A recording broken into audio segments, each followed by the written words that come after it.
Sir, आप जब ये लेटर पढ़ रहे होंगे तब मैं इस दुनिया में नहीं होंगी।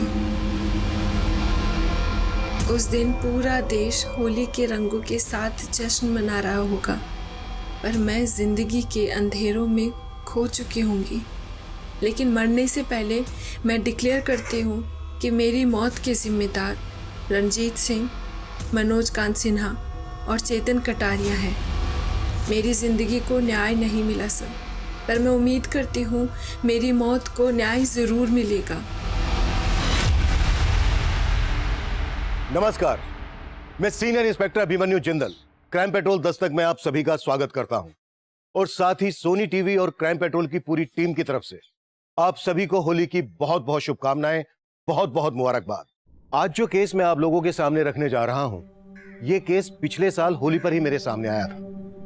एक तरफ जहां सब खुशियों से सराबोर होकर होली के रंगों से खेल रहे थे, वहीं दूसरी तरफ इस केस का एक काला दिन भी था। इस केस ने मेरे और मेरी टीम के अंदर एक अजीब सी खलबली मचा दी थी। यह केस उस लड़की से जुड़ा था जिसने एक खत लिखा था और उस खत में यह दावा किया गया था कि उसके साथ किसी ने गलत किया था, जिसकी वजह से वो सुसाइड करने वाली है। तब यह सवाल हमारी इन्वेस्टिगेशन में उठने वाला था और सवाल यह भी था कि अगर उस लड़की ने वाकई में सुसाइड किया था तो उसकी ऐसी क्या मजबूरी रही होगी जिसके चलते उसने एक कदम उठाया और वो खत लिखा।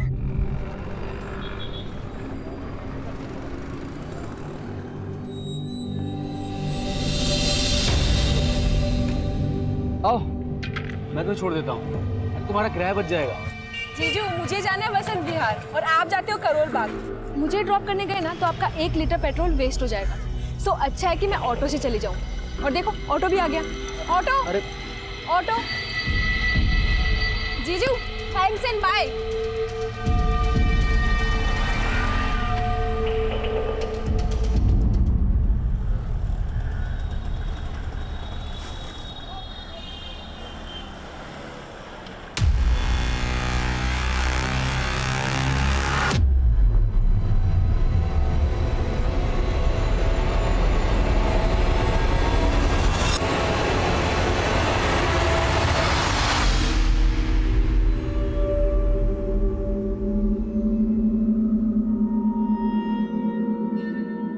So, Rashmi, what's going on in your life? Nothing special, sir. Just days are passing like a moon. 14 days का बढ़ना, 14 days का घटना. Sometimes full moon excitement, sometimes no moon अमावस. ये क्या बोल रही हो तुम? हाँ? So funny, but I'll appreciate your dedication. Keep practicing, okay? Sure, sir.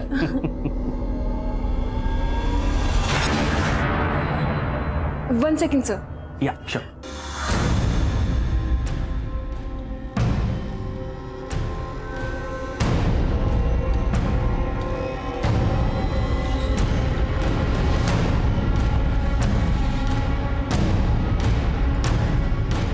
क्या हुआ रश्मि? ये तुम्हें परेशान कर रहा है क्या? कुछ नहीं हुआ। कौन है बे तू?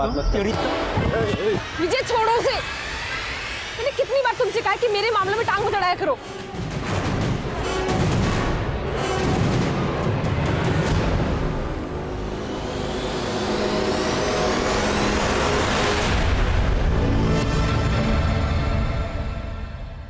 May I come in, sir? Yes, come in. Sir, आपको एक लेटर आया है।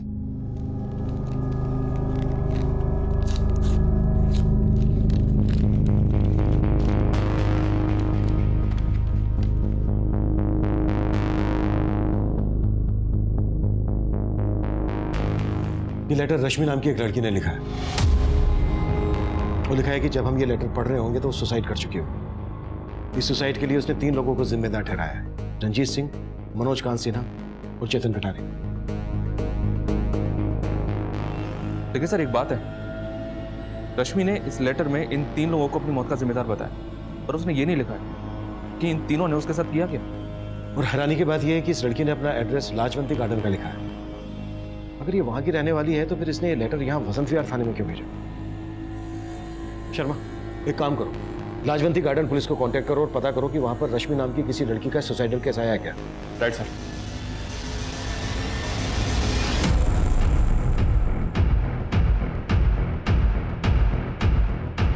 सुमन, तो ठीक तो है ना? ना मेरी बच्ची। सुमन बेटा, रश्मि का कुछ पता चला? अरे भाड़ में गई रश्मि। उसने इतना सब कुछ किया और तू सुमन का हालचाल पूछने के बजाय रश्मि रश्मि कर रही है। दामाद जी, रश्मि की हरकत की वजह से हम बेहद शर्मिंदा है। माफी मांगते हैं आपसे। आप ऐसी बात कर रहे हैं आप? उसके लिए आप माफी क्यों मांग रहे हैं? उसने जो कुछ किया गलत किया, एकदम गलत किया।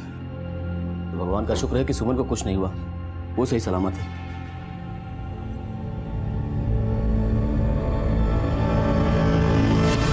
मैं कम सर? कम इन। सर, लाजवंती गार्डन पुलिस से बात हुई मेरी। उन्होंने बताया कि रश्मि के खिलाफ उनके थाने में अटेम्प्ट टू मर्डर का केस फाइल हुआ है। ये रश्मि का फोटो भेजा उन्होंने। Attempt to murder? जी हाँ सर। अच्छा, रश्मि इसी एड्रेस पे रह रही थी जो इस लेटर में मेंशन है? जी हाँ सर, कंफर्म किया मैंने। रश्मि पे ये केस उसके जीजा माधव ने फाइल किया है। रश्मि ने अपनी बड़ी बहन सुमन को जान से मारने की कोशिश की और अब ये 4 दिन से गायब है। बड़ा अजीब है। एक तरफ राजवंती गार्डन पुलिस रश्मि को फरार मान रही है और दूसरी तरफ रश्मि का ही सुसाइड लेटर। बात कुछ समझ में नहीं आ रही है। एक काम करो शर्मा, रश्मि के घर वालों से मिलो और इन 3 लोगों के बारे में भी पता करो जो इस लेटर में मेंशन है, मनोज, रंजीत और चेतन। Okay sir.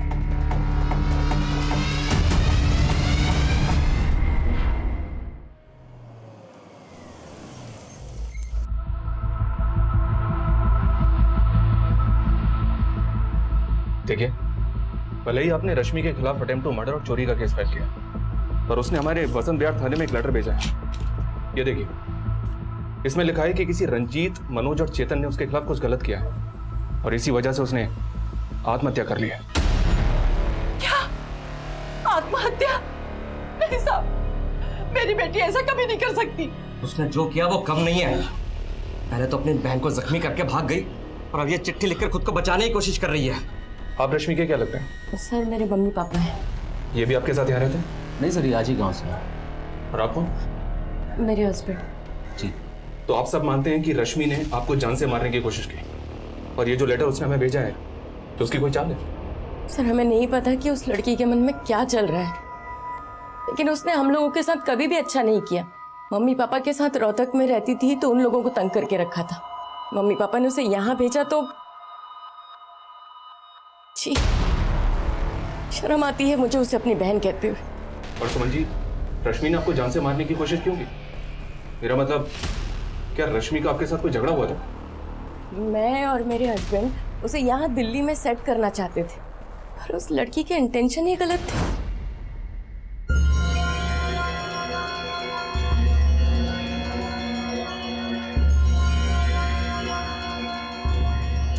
अरे क्या जीजू, आप भी टीवी के साथ सर क्यों खपा रहे हैं? चलिए ना, कुछ बातें करते हैं। रश्मि रिमोट दो। नहीं, ये तो रिमोट दो ना रश्मि।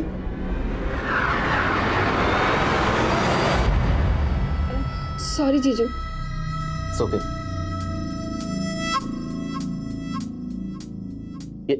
ये क्या कर रही हो तुम? अरे जीजू, आप भी बहुत शर्मीले हैं। मुझे पता है कि आप मुझे लाइक करते हैं, लेकिन घबराइए मत, दीदी भी घर पर नहीं है and I won't mind. Stop it. Rashmi, क्या बदतमीजी है? अपनी हद में रहा करो तुम। जीजू? और सर, उसके बाद मैंने सुमन को फोन करके घर बुलाया और सब कुछ बता दिया। मुझे अपने घर में रहने की जगह दी और तू मेरा ही घर तोड़ रही है।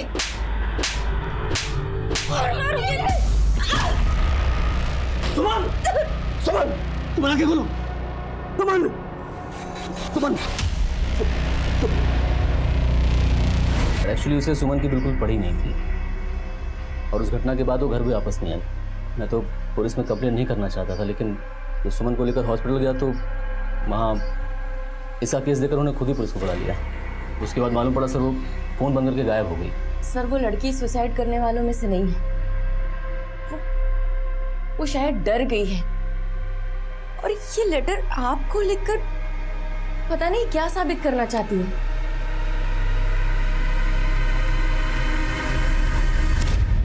रश्मि के घर वाले अगर मान रहे हैं कि रश्मि ने सुसाइड नहीं किया बल्कि वो फरार है, तो फिर रश्मि कहां गायब हो सकती है? सर, लाजवंती गार्डन पुलिस को फिलहाल रश्मि से जुड़ा कोई क्लू तो नहीं मिला है, पर एक इन्फॉर्मेशन मिली है।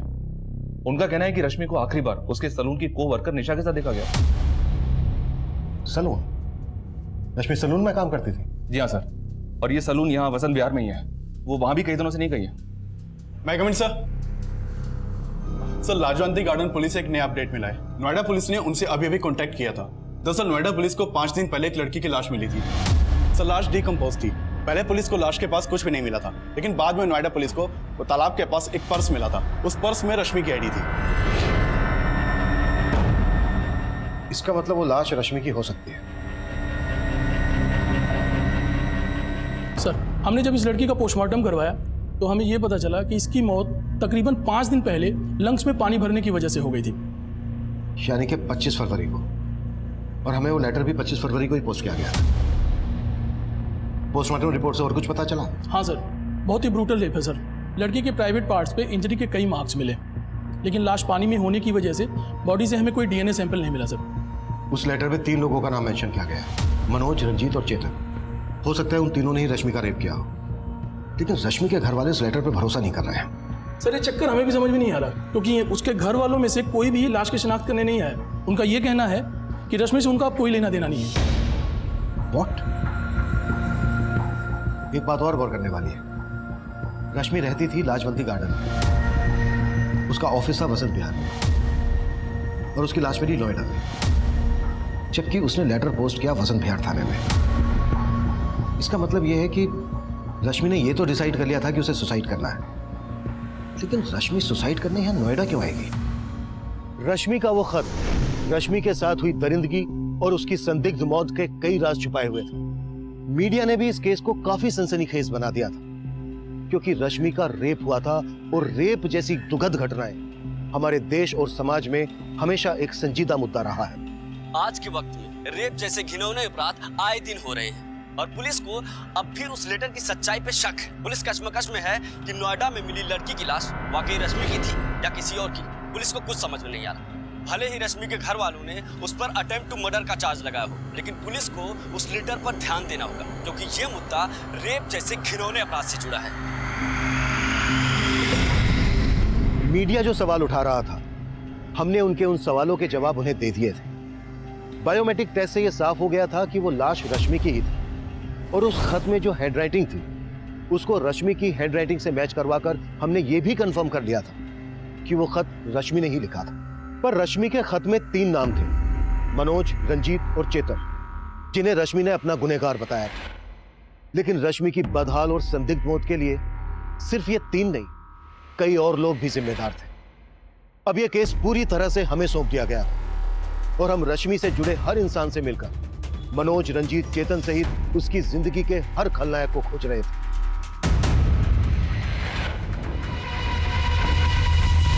हमें पता चला है घर से भागने के बाद रश्मि तुम्हारे घर पर आई थी। हाँ सर, रश्मि मेरे घर आई थी। वो घर से भागी नहीं थी सर, उसकी दीदी ने उसको घर से बाहर निकाल दिया था।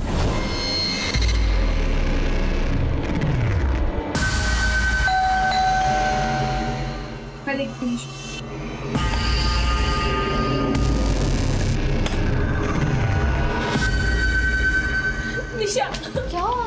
क्या हुआ रश्मि? क्या हुआ? क्या हुआ? बता तो सर। रश्मि, आज सलून का ऑफ था। दीदी घर पे नहीं थी तो जीजू जानबूझकर घर जल्दी आ गए, और उन्होंने मेरे साथ। जीजू, आपकी कॉफी। अरे जीजू, जीजू क्या कर रहे हैं आप? डरने की जरूरत नहीं है, देख तेरी दीदी भी घर पे नहीं है। आई ऑन माय लेट। हटिए जीजू, अपनी हद में रहे, समझे? सर, उसका जीजा बहुत बुरा है, और वो तो उसके घर में रहना भी नहीं चाहती थी। वो तो बस चाहती थी कि उसको एक अच्छी सी जॉब मिल जाए और वो कहीं और शिफ्ट हो जाए। तुम हमसे कुछ छुपा तो नहीं रही हो? सर, मैं आपसे क्यों कुछ छुपाऊंगी सर? आप चाहो तो सुकन्या से पूछ लो, वो भी हमारे साथ ही थी सर। ये सुकन्या कौन है? सर, मेरी फ्रेंड है। उस दिन हम दोनों रश्मि के साथ ही थे, लेकिन उसके जीजा का बार बार ही फोन आ रहा था। जीजू, आप चाहे किसी भी नंबर से फोन करो, मुझे आपसे बात नहीं करनी है। Sorry sir. Yes sir. Thank you sir. किसका फोन था रश्मि? जिसका मुझे कई हफ्तों से इंतजार था। निशा, मुझे जॉब इंटरव्यू का कॉल आया। क्या बात कर रही है? Congratulations! सर उसके बाद रश्मि जॉब इंटरव्यू के लिए चली गई थी। मैंने उसको रात को फ़ोन करने की भी कोशिश की, लेकिन उसका फ़ोन बंद आ रहा था। फिर बाद में मुझे मालूम चला कि उसके जीजा ने उसके अगेंस्ट FIR फाइल की थी। सर मुझे तो लगता है उसके जीजा ने जानबूझकर उसे फंसाया होगा। रश्मि इंटरव्यू देने कहाँ गई थी? सर वो तो मुझे नहीं पता, लेकिन उसने पैड पे एड्रेस लिखा था। हमें रश्मि का जो लेटर मिला है उसमें उसने 3 लोगों को मेंशन किया है, मनोज, रंजीत और चेतन। जानती हो इन्हें? नहीं सर, मैंने रश्मि के मुंह से इन तीनों का नाम कभी नहीं सुना। लेकिन हाँ सर, एक बात है, एक लड़का अक्सर सैलून पे आके रश्मि को परेशान करता था। कौन लड़का?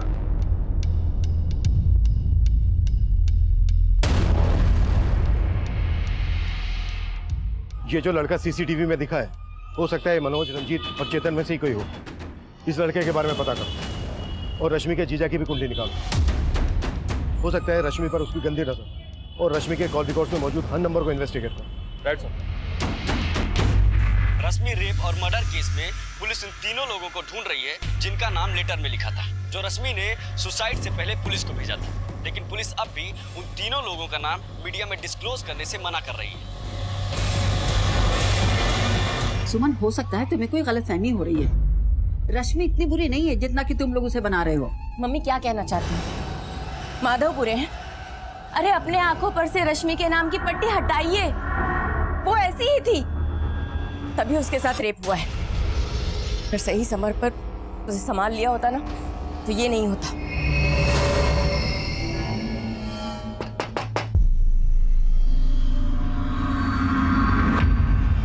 क्या इस लड़के को पहचानते हैं आप लोग?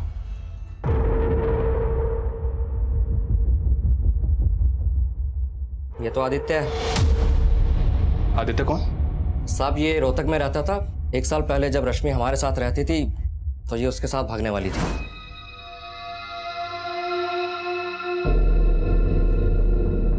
रश्मि, क्या कर रही थी तुम? भाग रही हो यहाँ से? चल मैं बताता हूँ तेरे को, मैं चल बताता हूँ। उसके बाद रश्मि को हमने यहाँ भेज दिया, लेकिन यहाँ तो उसने हमें हमारी ही बेटी और दामाद की नजरों से गिरा दिया था। लेकिन रश्मि के दोस्तों से तो मैं इसका उल्टा सुनने को मिल रहा है। सर रश्मि के दोस्तों से आप वही सुनेंगे जो रश्मि ने उन्हें पढ़ाया है। ना ही वो लड़की किसी भरोसे की है और ना ही उसका ये दोस्त आदित्य। मैंने खुद रश्मि को कई बार इस आदित्य के साथ देखा था। रश्मि जब यहाँ भाग कर आई तो वो भी इसके पीछे आ गया था, और वो तीनों लड़के इसी के दोस्त होंगे। तो रश्मि तो बिना सोचे समझे किसी से भी दोस्ती कर लेती थी। मैं कम इन सर? यस कम इन। सर मैंने रश्मि के कॉल रिकॉर्ड्स चेक किए। रश्मि के कॉल रिकॉर्ड्स में मनोज, चेतन और रंजीत, इनमें से किसी का भी नंबर नहीं मिला। कॉल रिकॉर्ड्स में नहीं मिला है तो रश्मि के गली, मोहल्ले, ऑफिस, हर उस एरिया में इन तीनों के बारे में पता करो जहां पर रश्मि का आना जाना था। Okay sir. सर एक और बात, सर रश्मि के कॉल रिकॉर्ड में एक सस्पिशियस नंबर मिला है। सर रश्मि के नंबर पर आखिरी कॉल इसी नंबर से किया गया था। Sorry sir. Yes sir. Sir ये नंबर एक फेक आईडी से लिया गया था और इस वक्त ये नंबर बंद आ रहा है। मैंने इस नंबर के कॉल रिकॉर्ड भी चेक किए तो मालूम चला कि इस नंबर से सिर्फ एक ही कॉल किया गया, रश्मि को। हो सकता है इस नंबर को इस्तेमाल करने वाला उन्हीं तीनों में से कोई एक हो। निशा ने बताया था कि रश्मि को आखिरी कॉल जॉब इंटरव्यू के लिए आया था। मुझे जॉब इंटरव्यू का कॉल आया। ऐसा कोई नंबर मिला है जिसने रश्मि को कॉल करके इंटरव्यू के लिए बुलाया हो? नहीं सर, फिलहाल तो ऐसा कोई नंबर नहीं मिला। निशा ने हमें यह भी बताया था कि जब जॉब इंटरव्यू के लिए रश्मि को कॉल आया था तो उसने एड्रेस नोट डाउन किया था। रश्मि के घर से वो नोटपैड लेकर आओ जिस पर रश्मि ने एड्रेस लिखा होगा। Okay sir. मैं कम इन सर? यस कम इन। सर पूछताछ में पता चला है सैलून और घर के अलावा रश्मि का इकबाल नाम के आदमी के घर पर आना जाना था और रश्मि उसे ट्यूशन भी ले रही थी। ट्यूशन? रश्मि जॉब के साथ साथ पढ़ाई भी कर रही थी? नहीं सर, ये तो पता नहीं चला। तो फिर रश्मि इकबाल से किस चीज का ट्यूशन ले रही थी?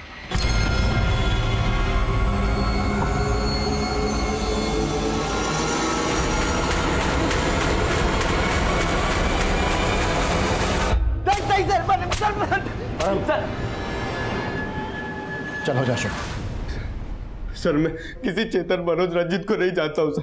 लेकिन हम तुझे जान गए। पिछले 1 साल से रश्मि का पीछा कर रहा था। अब अगर एक भी छूट पड़ा ना तो हमसे पीछा नहीं छुड़ा पाएगा। मैंने सर रश्मि के साथ कुछ भी नहीं किया सर। सर मैं तो रश्मि से प्यार करता था सर। सर 1 साल पहले हम लोग भाग के जा रहे थे सर।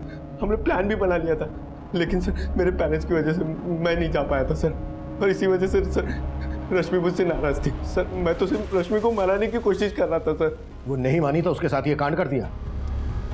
अब ये बोल, तेरे इस कांड में उन 3 लड़कों का क्या रोल था? सर मैं नहीं जानता हूँ सर, मैं किसी लड़के को नहीं पहचानता हूँ सर। सर मुझे लगता है सर इसमें उस विजय का हाथ होगा सर। विजय? सर वो लड़का कम नहीं था सर। 1 साल से रश्मि पे जबरदस्ती लाइन मारने की कोशिश कर रहा था। रश्मि प्लीज मेरी बात तो सुन लो। मुझे तुमसे कोई बात नहीं करनी है। क्यों बात नहीं करनी है? आदित्य मुझे कोई बात परेशान करता है इसको। है कौन तू? छोड़ो। लेकिन तुम्हें बार बार परेशान करता है ये। तुम्हारा इरादा भी जानती हूँ मैं। अगर ये मेरा पीछा कर रहा था तो तुम क्या कर रहे थे यहाँ पे? दोनों बख्श दो मुझे। यूँ आगे पीछे मंडराना बंद करो। सर जितना मैं रश्मि को जानता हूँ सर, वो सुसाइड नहीं कर सकती। वो लड़के, वो लेटर, सब में विजय का हाथ होगा सर। कहानी अच्छी है तेरी, लेकिन तेरी इस कहानी का खलनायक तू है कि विजय, ये हम तुझे बताएंगे।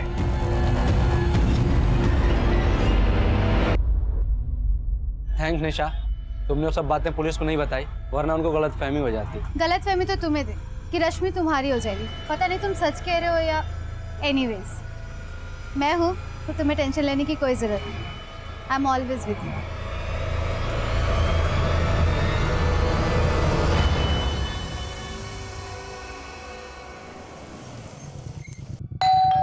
हाँ सर, रश्मि मुझसे ट्यूशन लेती थी। किस चीज़ की ट्यूशन? वो मुझसे इंग्लिश सीख रही थी। एक्चुअली उस सलून में मेरा आना जाना रहता था। एक दिन उसने अचानक मुझे पूछा कि क्या आप मुझे इंग्लिश पढ़ाएंगे? So we are meeting tomorrow, right? Yeah, same place. Yeah, okay, bye, take care, bye. Sir आप कितनी अच्छी इंग्लिश बोलते हैं। मुझे भी ना अच्छे से इंग्लिश बोलना सीखना है। आप मुझे सिखाएंगे? Of course, why not? Okay sir, thank you. उसने मेरी हेल्प मांगी तो मैं मना नहीं कर पाया, और उसके बाद वो मेरे घर आकर इंग्लिश पढ़ती थी। एक्चुअली वो काफ़ी प्रॉब्लम में थी, सलून की जॉब से ज़्यादा कमा नहीं पाती थी। वो चाहती थी कि उसकी इंग्लिश सुधर जाए ताकि कोई अच्छी जॉब उसे मिल सके। कहाँ जॉब ढूंढ रही थी? वो तो आइडिया नहीं है सर। पर मानना पड़ेगा, इंग्लिश काफ़ी अच्छी सिखाई थी आपने उसे। दरअसल रश्मि ने हमें जो लेटर भेजा है ना, वो लेटर भी इंग्लिश में भेजा था। ये देखिए, इस लेटर में उसने 3 लड़कों के नाम लिखे, रंजीत, मनोज और चेतन, जिन्हें वो अपनी मौत का जिम्मेदार मानती है। क्या रश्मि ने कभी आपसे इन 3 लड़कों के बारे में कुछ जिक्र किया था? नहीं सर, इनके बारे में तो कुछ नहीं बताया, पर आई डाउट कि ये लेटर रश्मि ने लिखा है। आई मीन रश्मि इंग्लिश सीख जरूर रही थी, लेकिन उसकी इंग्लिश इतनी भी अच्छी नहीं थी जितनी कि इस लेटर में लिखी हुई है। तो इकबाल ये बोल रहा है कि रश्मि की इंग्लिश इतनी अच्छी नहीं थी जितनी अच्छी इंग्लिश लेटर में लिखी गई है। पर हमने तो लेटर की हैंडराइटिंग रश्मि की हैंडराइटिंग से मैच करवाई है। हो सकता है सर इकबाल हमसे झूठ बोल रहा हूँ।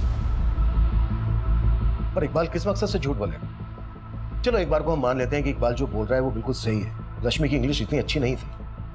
पर यह भी तो हो सकता है कि रश्मि को मजबूर करके ये लेटर लिखवाया गया, उसको गुमराह किया गया। रश्मि को पता ही नहीं हो कि वो लेटर में जो लिख रही है उसका मतलब क्या है। सर रश्मि के बैकग्राउंड से अब तक हमें रंजीत, मनोज और चेतन के कोई क्लू नहीं मिले। इसका मतलब साफ है कि रश्मि के साथ रेप किसी और ने किया है, और उससे जबरदस्ती वो लेटर लिखवा कर हमें मुद्दे से भटकाने की कोशिश की गई है। होने को तो कुछ भी हो सकता है शर्मा। इस लिहाज से हर वो आदमी हमारा सस्पेक्ट है जो अब तक हमारी रडार में आया है। विजय को उठा लो, जो रश्मि के साथ सैलून में काम करता था। मनोज, रंजीत और चेतन की इन्वॉल्वमेंट को भी हम नजरअंदाज नहीं कर सकते। हो सकता है इन नामों के लोग हों, लेकिन अब तक हमारी नजर में ना आए हों, और ये लोग नोएडा के रहने वाले हों, जहां पर रश्मि की हमें लाश मिली थी। नोएडा और दिल्ली में इन नाम के जितने भी लोग हैं, सबका डेटा निकालो और सबको इन्वेस्टिगेट करो। Okay sir. मैं कम इन सर? कम इन। सर ये वही नोटपैड है जिस पर रश्मि ने इंटरव्यू वाली जगह का एड्रेस लिखा था, लेकिन सर एक बात समझ में नहीं आई। रश्मि ने वो पन्ना तो फाड़ दिया था जिस पे उसने एड्रेस लिखा था, सर फिर आपने ये नोटपैड क्यों मंगवाया? वेट,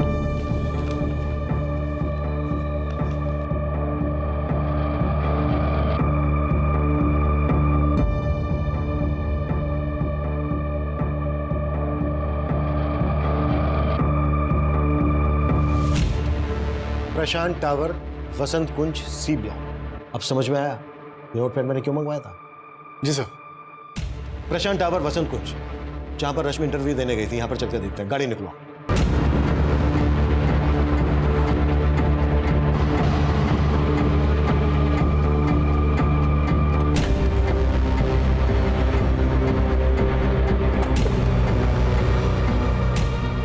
सर ये प्रशांत टावर तो अंडर कंस्ट्रक्शन साइट है, यहाँ कोई इंटरव्यू के लिए कैसे आ सकता है?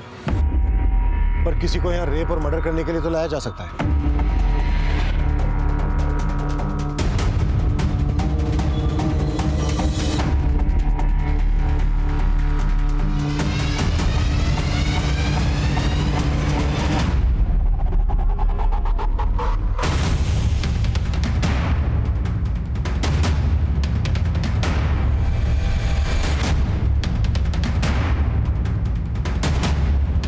पूरा एरिया बारीकी से चेक करो।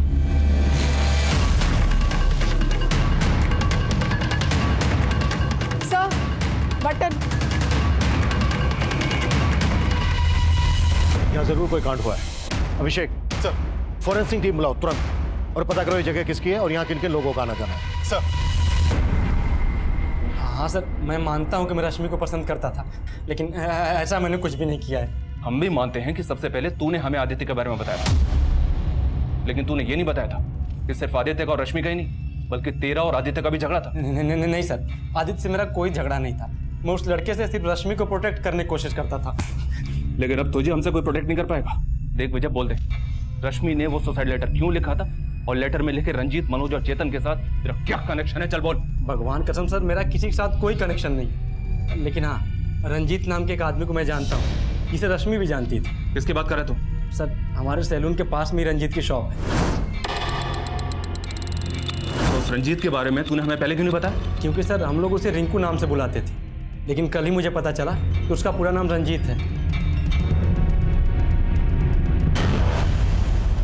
सर, ये पास की बिल्डिंग का गार्ड है। इसका कहना है कुछ दिन पहले इस बिल्डिंग में एक सिक्योरिटी गार्ड ड्यूटी पर था। हाँ साहब, सुनील नाम है साहब उसका। कई दिनों से वो दिखाई भी नहीं दे रहा। मैंने उसको फ़ोन भी लगाया लेकिन फ़ोन बंद आ रहा है साहब। उस गार्ड का नंबर ले लो इससे। अभिषेक सर, उस गार्ड सुनील की कुंडली निकालो। वो कहाँ का है, कहाँ गायब है? हो सकता है यहाँ हुए कांड में उसका हाथ हो, इसलिए गायब है। सर। अबे जो पूछा उसका जवाब दे, बोल। साहब, मेरा नाम रंजीत है, तो क्या मैं क्रिमिनल हो गया? साहब, वो लड़का मुझे बेकार में ही फंसा रहा है। उसको जाने दे। तू ये बता कि मनोज और चेतन से तेरा क्या कनेक्शन है? क्या लगते हैं तेरे? हाँ सर, मनोज तो मेरे मामा का नाम है, और जैसा आप सोच रहे हैं वैसा कुछ भी नहीं है। अगर कुछ नहीं है तो ठीक है, लेकिन हमें बाद में पता चला ना कि तूने अपने मामा और किसी चेतन के साथ मिलकर कांड किया है, तो फिर बोलने के लायक नहीं रहेगा। वो कुटाई होगी तेरी। अरे भैया जी, कैसे भी करके कल का टिकट करवा दीजिए, चाहे 2-3 हजार ज्यादा ले लेना, पर टिकट जरूर करवाओ। हाँ। पापा कहाँ जा रहे हैं? कुछ दिन और रुक जाइए ना। नहीं बेटा, अब मेरा यहाँ से जाना ही सही है, पर मुझे इस बात की खुशी है कि तुमने रश्मि की बातों को भुला दिया। अरे छोड़िए पापा जी इस बात, जो हुआ सो हुआ, भूल जाइए।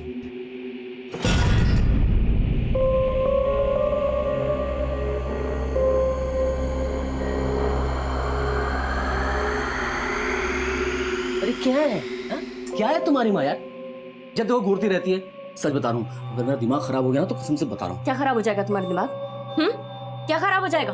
अरे शुक्र करो कि तुम्हारी वजह से मैंने अपनी बहन को बदनाम किया, और अगर अब तुमने मुझे धोखा दिया ना तो छोड़ूंगी नहीं मैं तुम्हें, याद रखना।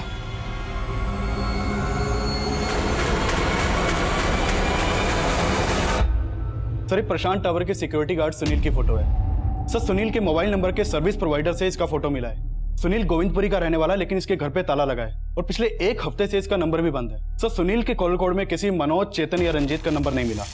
ये बिना किसी वजह के तो गायब होगा नहीं। इस सुनील का लुकआउट नोटिस जारी करो और इसका पूरा बैकग्राउंड खंगालो।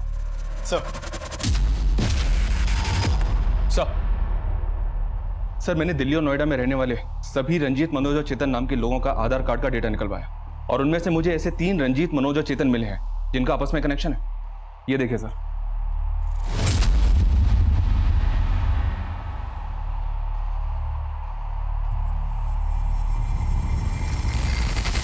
सर, ये तीनों हिस्ट्री शीटर है। इन तीनों ने मिलकर रंजीत की बहन के लवर मुकेश का मर्डर किया था, लेकिन सबूत की कमी की वजह से कोर्ट ने इन तीनों को सिर्फ 4 साल की सजा सुनाई थी। 1 साल पहले तक ये तीनों तिहाड़ जेल में थे। पता चला है कि वहां से निकलने के बाद इन तीनों ने अपना खुद का एक गैंग बना लिया।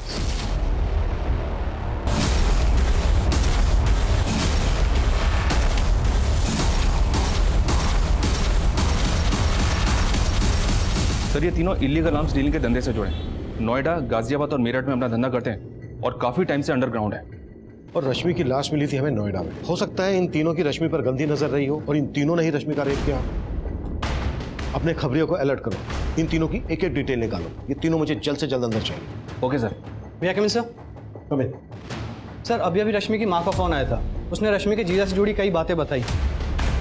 हमने उसकी कॉल डिटेल्स चेक की, उसमें 2 से 3 प्रोस्टिट्यूट के नंबर्स भी मिले हैं। अरे साहब मैंने किया क्या है साहब, मुझे मार क्यों रहे साहब?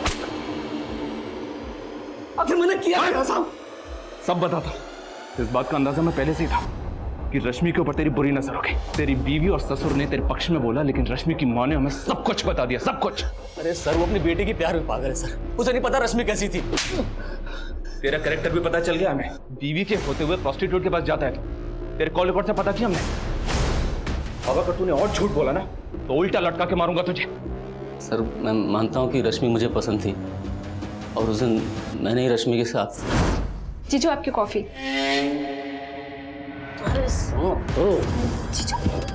जीजू क्या कर रहे हैं आप? हटिए जीजू, अपनी हद में रहिए, समझे? साहब मैं डर गया था साहब, मुझे लगा कि इसके पहले रश्मि जाके सुमन को सब कुछ बता दे। मैंने ही सुमन से जाके झूठ बोल दिया कि रश्मि ने मेरे साथ। इतना ही नहीं, तूने लाजवंती गार्डन पुलिस को यह भी बोला कि रश्मि ने तेरी बीवी की जान लेने की कोशिश की। सर रश्मि ने जानबूझ के धक्का नहीं दिया था, उन दोनों का झगड़ा हुआ था। और उसके बाद रश्मि का रेप हुआ। शायद तूने ही उसे मजबूर किया सुसाइड करने के लिए, या उसका मर्डर किया? अरे सर मैं क्यों करूंगा ऐसा साहब? तो रंजीत, मनोज और चेतन से करवाया तूने? बोल। साहब मैं इन तीनों को जानता तक नहीं। कह रहा हूं कि मैंने कुछ नहीं किया, मुझे जितना पता था मैंने आपको सब कुछ बता दिया। साहब मेरा विश्वास कीजिए। रश्मि का जीजा माधव इस केस का शातिर खिलाड़ी था जो कुछ भी कर सकता था, लेकिन अब तक माधव अपने इस बयान पर अडिग था कि रश्मि की हुई संदिग्ध मौत और रेप में उसका कोई हाथ नहीं है।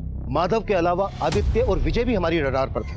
वहीं दूसरी तरफ अंडर कंस्ट्रक्शन बिल्डिंग प्रशांत टावर के गार्ड सुनील की भी हमें तलाश थी। और तभी हमें मनोज, रंजीत और चेतन नाम के 3 गुंडों का पता चला और उन्हें ढूंढने के लिए हमने अपना खबरी नेटवर्क तुरंत एक्टिव कर दिया। क्या ये वही गुंडे थे जिनके बारे में उस खत में लिखा गया था? क्या ये वाकई में रश्मि के गुनहगार थे, या फिर इनके नाम का इस्तेमाल करके कोई बड़ा खेल खेला जा रहा था? ये कुछ ऐसे सवाल थे जो इस केस में उठ रहे थे और हर मोड़ पर एक नया खुलासा हो रहा था। सर ये रश्मि का ट्यूशन टीचर इकबाल तो बहुत पहुंची चीज निकला। ये एक हाई प्रोफाइल फिल्म पे है। इसके कॉल रिकॉर्ड्स में कई सारी लड़कियों के नंबर हैं जिन्हें ये एस्कॉर्ट बना के अपने कई सारे क्लाइंट्स के पास भेजता है। बैठ सर आपको जरूर कोई गलत फहमी हुई, ये सब काम मैं नहीं करता हूँ। तू जो करता है ना बेटा, उसके पक्के सबूत जुटा लिए हमने। जो लड़कियां तू तेरे क्लाइंट्स के पास भेजता है ना एस्कॉर्ट बना के, उनके बयान भी लिए हमने। अब बोल, रश्मि को भी इसी धंधे में डाल रखा था ना तूने? नहीं सर, मैंने रश्मि को इस धंधे में नहीं डाला है। लेकिन ये बात सच है कि रश्मि को एस्कॉर्ट बनाने के लिए मैं उसे इंग्लिश की ट्रेनिंग दे रहा था। वो काफी एम्बिशियस थी और दिखने में भी अच्छी थी। तो जब उसने मुझसे इंग्लिश सिखाने के लिए कहा तब मैंने सोचा कि मैं उसे आसानी से ट्रैप कर सकता हूँ। लेकिन सर मैंने रश्मि के साथ कुछ नहीं किया है सर। तूने कहा था कि वो लेटर भी रश्मि ने नहीं लिखा था, लेकिन उस लेटर पे जो हैंडराइटिंग है ना, वो रश्मि के हैंडराइटिंग से मैच करता है। कहीं ऐसा तो नहीं कि इंग्लिश सिखाने के बहाने तूने ही रश्मि से वो लेटर लिखवाया और बाद में उसको? नहीं सर, मैं अभी भी यही कहूंगा कि इतनी अच्छी इंग्लिश में रश्मि लेटर नहीं लिख सकती है, और ना ही मैंने उससे वो लेटर लिखवाया और ना ही मैंने रश्मि के साथ कुछ किया है सर। साहब मेरी बात तो सुनिए। ये इकबाल एस्कॉर्ट सप्लाई का काम करता है। इसका मनोज, रंजीत और चेतन से पक्का कनेक्शन हो, और आई एम श्योर रश्मि को जॉब इंटरव्यू का झांसा देकर इसी ने बुलाया हो, जहां पर मनोज, रंजीत और चेतन ने रश्मि का रेप किया हो। ये इतनी आसानी से नहीं बोलेगा, तबीयत से कुटाई करो इसकी। Okay sir. हाँ अभिषेक। सर प्रशांत टावर के गार्ड सुनील का एक गांव वाला खानपुर में रह सकता है। हो सकता है सुनील वहां मिल जाए। उठा लाओ।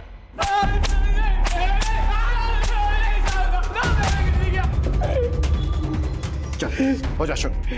साहब मैं किसी मनोज, चेतन और रंजीत को नहीं जानता साहब। कुछ नहीं किया तो फिर भागा क्यों था? न्यूज पढ़ा था इसका रेप हुआ और 4 दिन पहले वो हमारी बिल्डिंग में आई थी, तो साहब मैं डर गया इसलिए भाग गया था साहब। तू भागा इसलिए था क्योंकि उसके रेप में तू भी इन्वॉल्व है। साहब मैंने कुछ नहीं किया साहब वो लड़का है, वो उसने कुछ किया होगा साहब उसको। कौन लड़का? साहब उसको मैं नहीं जानता साहब, वो थोड़े दिन पहले ही मुझे मिला था साहब। उस लड़के ने मुझे पैसे दिए थे और बोला था वो लड़की लेके आएगा, तो साहब मैं लालच में आ गया और मैंने हाँ कर दिया, और अगले दिन ही साहब वो वहाँ पर आया और उसके साथ एक लड़की और एक लड़का था साहब। वो दोनों लड़के इनमें से कौन थे? इकबाल, विजय, माधव, आदित्य, मनोज, रंजीत, चेतन, कौन थे वो दोनों इनमें से?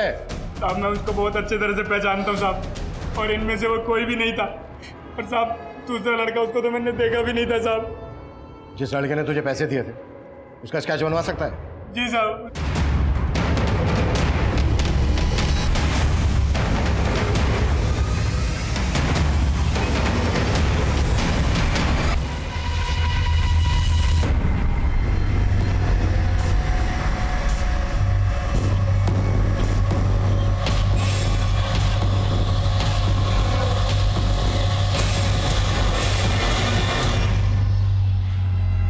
इस केस में एक के बाद एक नया चेहरा सामने आ रहा है। समझ में नहीं आ रहा है कि रश्मि इस आदमी के साथ प्रशांत टावर में गई क्यों। वो लेटर, रश्मि का रेप और मौत, इसके पीछे कोई बड़ी कहानी है जो हमारी समझ में नहीं आ रही है। इस केस को क्रैक करने के लिए मनोज, रंजीत और चेतन का मिलना हमारे लिए बहुत जरूरी है। और हो सकता है इस आदमी के साथ जो ये दूसरा लड़का था ना, वो इन तीनों में से कोई एक हो।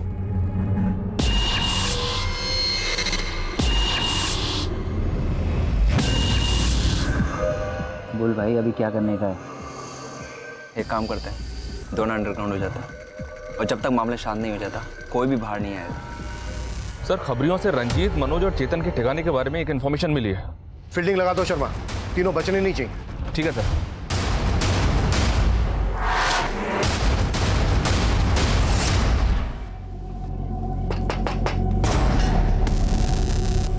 आवाज कम करना।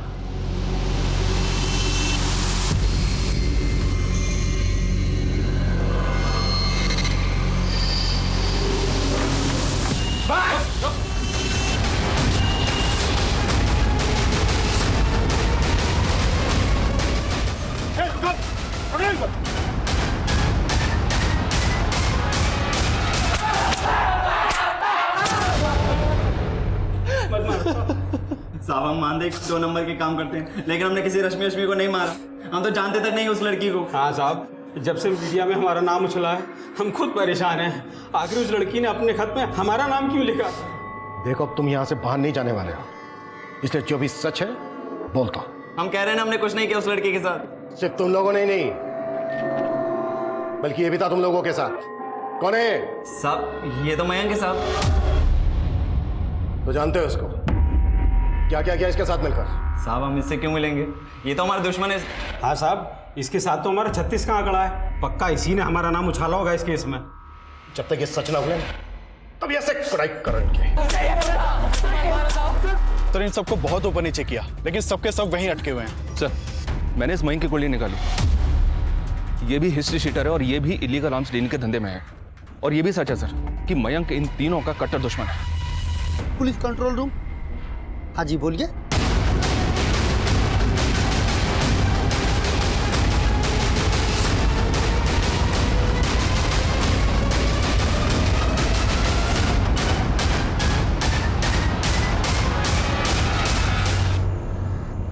आसपास देखो, कुछ मिलता है क्या? ये वाकई में बहुत बड़ा गेम है। उस गार्ड सुनील ने हमें बताया था कि रश्मि और मयंक के साथ कोई दूसरा लड़का भी था। हो सकता है ये सब उस दूसरे लड़के ने किया, मनोज, रंजीत और चेतन को फंसाने के लिए। पर वो दूसरा लड़का कौन हो सकता है सर? इकबाल, विजय, माधव और आदित्य हमारे सस्पेक्ट हैं। हो सकता है वो इन्हीं में से कोई हो, या फिर मनोज, रंजीत और चेतन ने हमें यहाँ भेजकर कोई चाल चली है।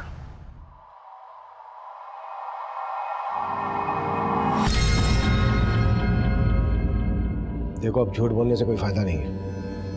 हमें पता चल गया तुमने अपने भाई नवीन के साथ मिलकर यह कांड किया है। लेके आओ।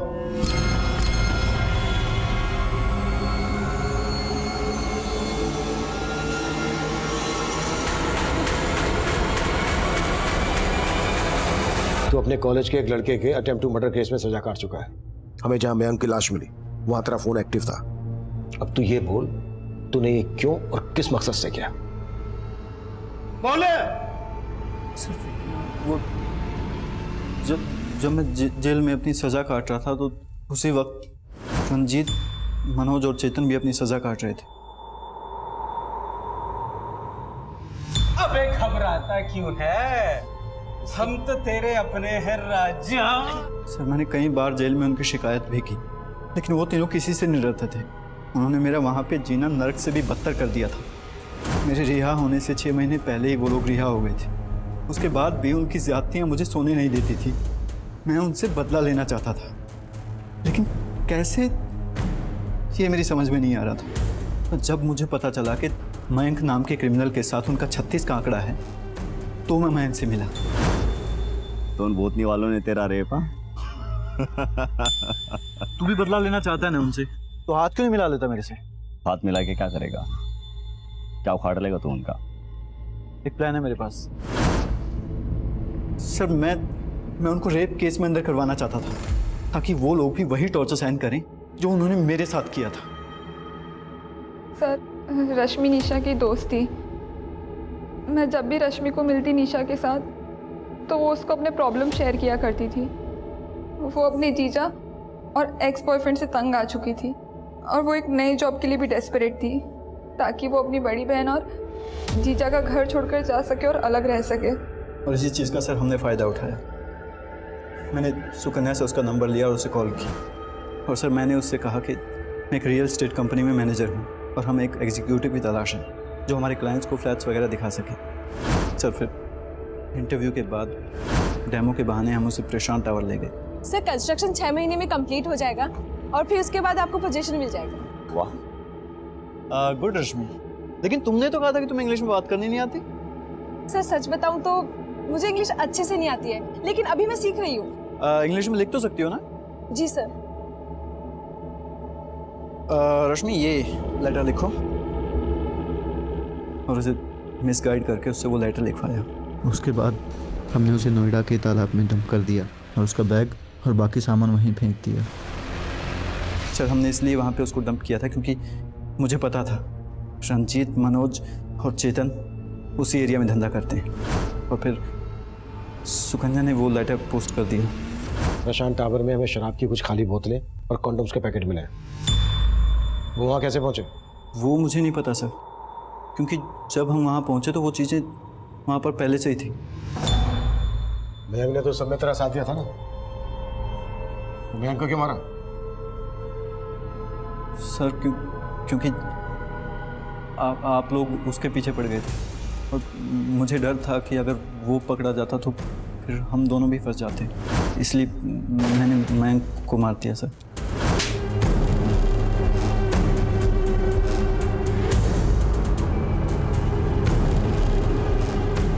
निशा रश्मि की हमदर्द थी। रश्मि निशा के साथ अपनी सारी परेशानियां शेयर करती थी, लेकिन उसकी इन परेशानियों का फायदा उठाकर सुकन्या ने अपने क्रिमिनल भाई के साथ मिलकर उसके साथ इतना बड़ा छल किया कि उसके सारे सपने, सारी उम्मीदें उसकी मौत के साथ धराशायी हो गई। एक लड़की ने अपने क्रिमिनल भाई का बदला लेने के लिए रश्मि को मोहरा बनाया। वहीं रश्मि की सगी बहन ने अपने पति की घिनौनी हरकतों का साथ देकर रश्मि को एकदम से पराया कर दिया। रश्मि को पहले से ही माधव के जुल्मों की दस्तक मिल रही थी। अगर उसने अपने दोस्तों के साथ साथ पुलिस से भी अपना दर्द शेयर किया होता तो शायद उसको इस तरह से मोहरा नहीं बनाया गया होता। अब मैं सीनियर इंस्पेक्टर अभिमन्यु जिंदल आप लोगों से विदा लेता हूं। आपसे फिर मुलाकात होगी एक नए केस के साथ। देखते रहिए क्राइम पेट्रोल दस्तक। मकसद बताना नहीं, बचाना है।